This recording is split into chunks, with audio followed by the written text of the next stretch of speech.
doesn't it?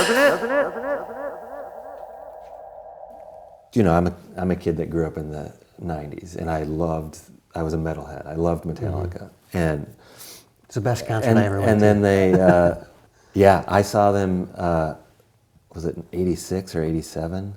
When they were like, it was the Monsters of Rock. So I think the headliners were like Van Halen and the Scorpions.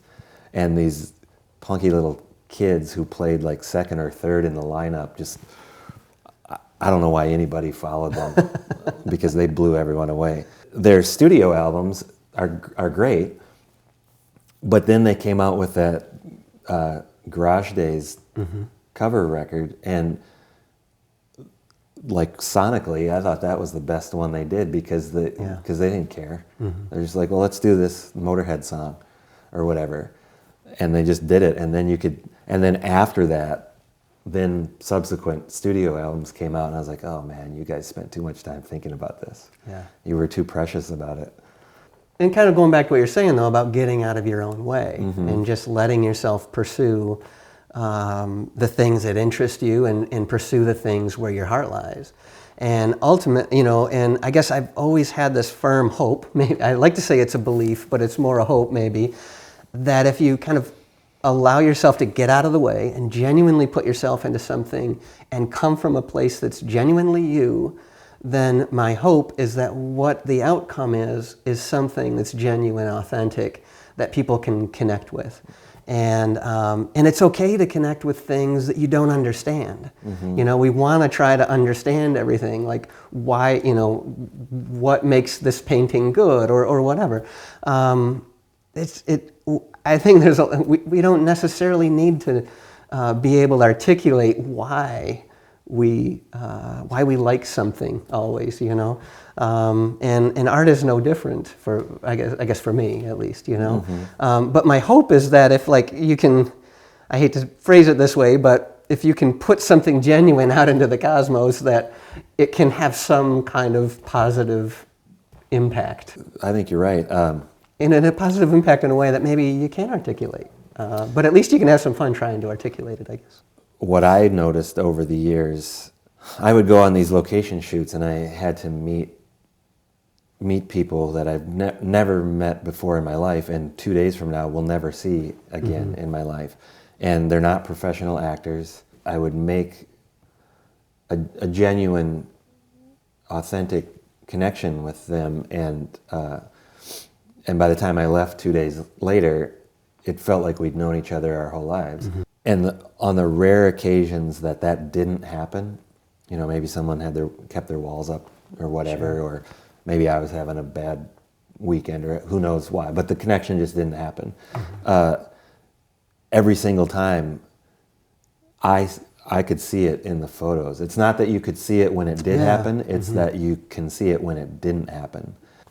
Being all in is really what makes or breaks whatever it is that you're doing.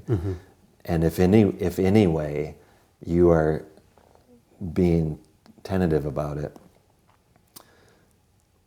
everyone will know. Right. They might not know that they know, but they know. And I find too, like if I'm tentative about when I'm working on something, and I'm feeling tentative about that particular piece, what I'm generally probably doing is being concerned with how it's going to be perceived when it's done. And it took me a long time to just to truly not care what other people, how other people interpret it. It took, I can even remember clearly.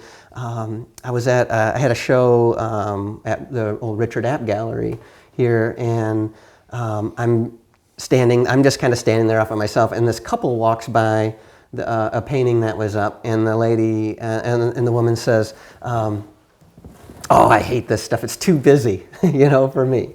And they kept on walking. I was like, "Okay, that's great." The next couple that came by stopped and said, "Wow."